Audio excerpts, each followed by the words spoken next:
Hi friends. తెలంగాణలో రాష్ట్ర ప్రజలందరికీ ఇక రేషన్ కార్డు ఉన్న వాళ్ళకి రేషన్ కార్డులు కూడా రద్దవుతున్నాయండి. మరి ఎందుకు రద్దవుతున్నాయి? కొత్తగా రేషన్ కార్డులు పెట్టుకునే వారికా? మరి ఇంకా పాత వారికా? మరి తెలుసుకునే ముందు ఒక చిన్న లైక్ అయితే చేయండి. మీకు షేర్ చేయండి. కొత్తగా చూసేవారు సబ్స్క్రైబ్ చేయండి. ఇలాంటి లేటెస్ట్ అప్డేట్స్ ఎప్పటికప్పుడు మీకు ఇన్ఫర్మేషన్ ఇస్తూనే ఉంటాం.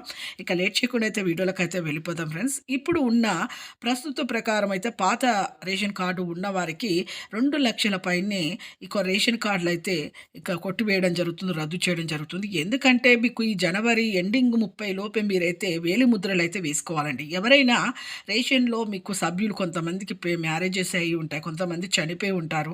ఇలా ప్రతి ఒక్కరికి కొన్ని డీటెయిల్స్ అనేది కొన్ని వేలిముద్రల వల్ల మనకైతే ప్రభుత్వానికి తెలియజేయడం జరుగుతుందండి. ఇలా వేలిముద్రలు ఈకేవైసీ అయితే చేసుకోవాలి.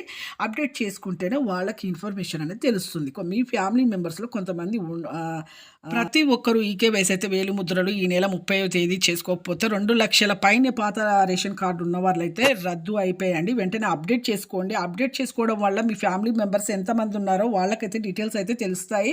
వెంటనే చేసుకోవాలంటే చేసుకోకపోతే మాత్రం ఈ నెల 30వ తేదీ వరకు చేసుకోకపోతే మాత్రం మీ రేషన్ కార్డులు కూడా మీకు కూడా రద్దవుతాయండి. వెంటనే మీరు ఈకేవైసీ చేసుకోండి. మీ రేషన్ షాప్ డీలర్స్ వాళ్ళ దగ్గరికెళ్ళి వెంటనే ఈకేవైసీ చేసుకోండి. చూసారు కదండీ!